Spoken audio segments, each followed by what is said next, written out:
radi se o jednom kvalitetnom projektu, ja sam to rekao. I jedna od mojih saradnica mi je rekla, pa gradonačelniče, što to ljudima ne objasnite kad neko kaže 35 miliona da, ali na 15 godina. To je kredit od 35 miliona na 15 godina. I ono što plaćamo 45 miliona, plaćamo 35 miliona, a dobit ćemo sve novo. Prema tome, to nisu sredstva, znate, sad ste vi uzeli iz budžeta 35, uopšte nisu naša sredstva. Nego mi to plaćamo svake godine po 3 miliona.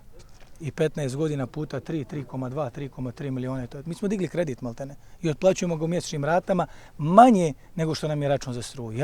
Ja zaista, ja želim da vidim tog jednog stručnjaka koji će otvoriti sa mnom debatu.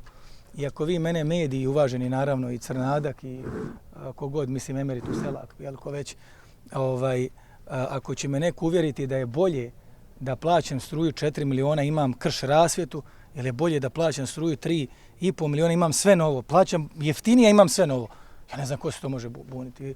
Dao sam još jedan primjer, znači da dobijete, neka me muva naletla, da dobijete sve lusere u kući nove, sve sjelce novo, još struja jeftinija i vi kažete ne, ja hoću onu krš sjelcu, hoću one žute, neću ove led i hoću da plaćam skuplje struju.